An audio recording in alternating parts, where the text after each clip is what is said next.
Hi everyone, this is Debbie from Project 39 Mini Ovens, and I am going to show you what I made with a 6x8 paper pad from Simple Stories called Simple Vintage Yuletide. This was a 2024 paper collection that I picked up during a Simple Stories Black Friday special.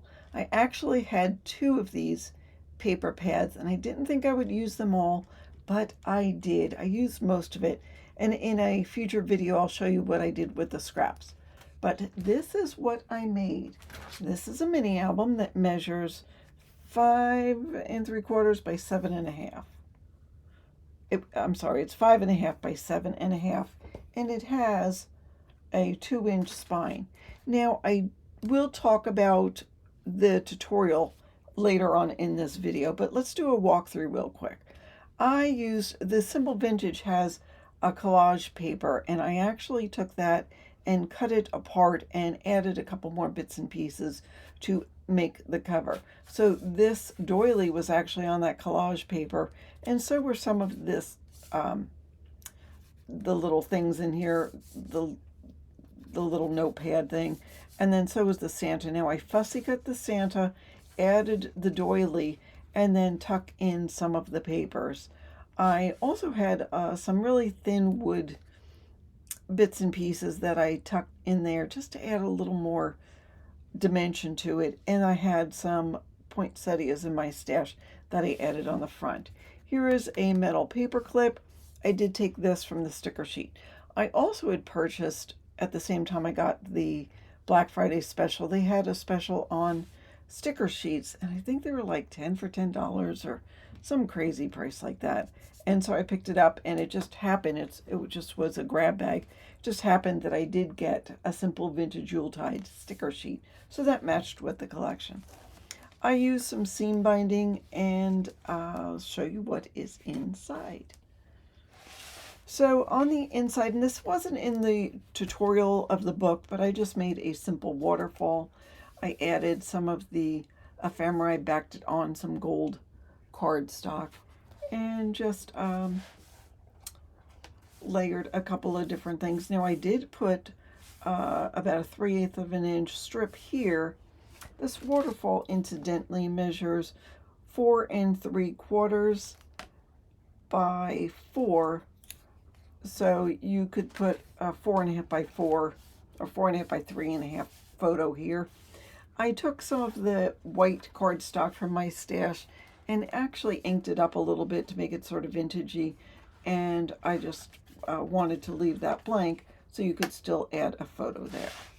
So on this page I have a photo mat, and I added a sticker in the back, and this I fussy cut from the collection so it makes a little tuck spot.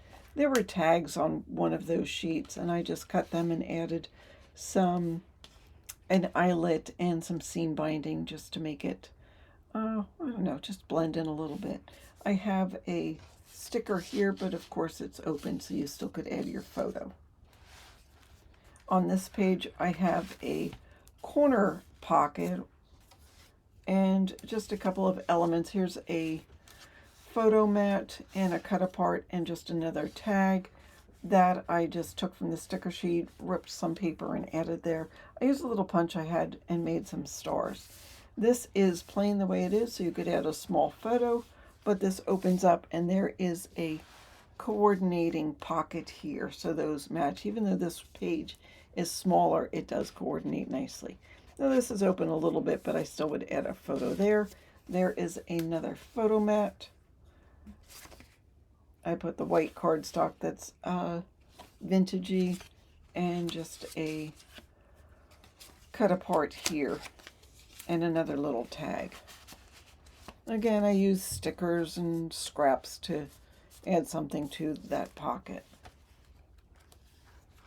Here's two matching pages. Those stickers were on the sticker sheet, and I used, this was the last sticker I had left, and I just sort of liked him in the book, so I put him there as a tuck spot, put in a cut apart and a tag, and there is another sticker that I used a little bit of powder on so he's not completely sticky, so you can use that as another tuck spot.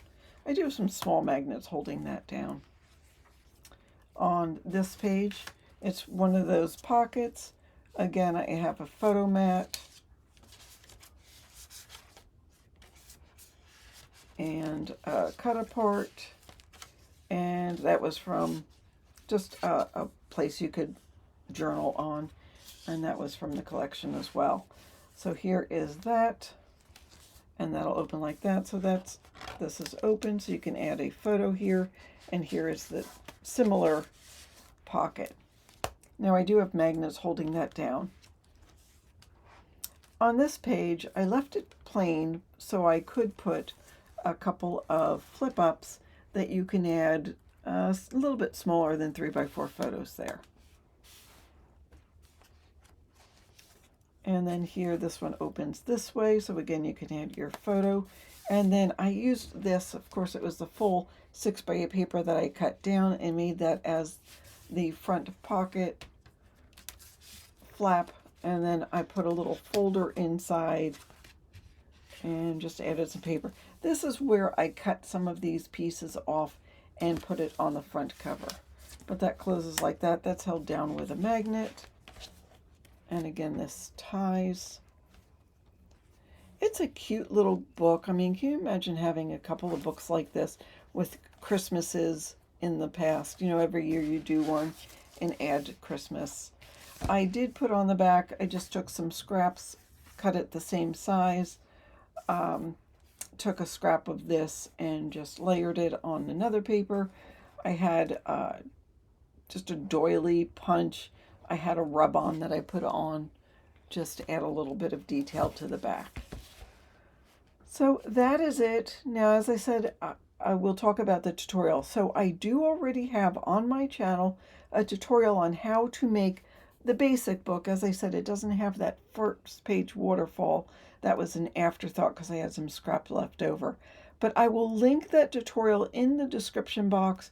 There's also a file in my coffee shop on how to, it's a cutting guide. You can just follow the tutorial on YouTube, or you can get the cutting guide and work alongside that. Of course, I have different paper than what was originally in that tutorial, but I'm sure you can follow along with it. That is what I wanted to show you. This is part of the Christmas in July PSS for Paper Stash Smash. I am working on trying to smash all of my Christmas paper. I did have some scraps left over, so my next video will be showing you how I used the rest of those scraps. But that is what I wanted to show you today. Thanks so much for watching. Have a fabulous day.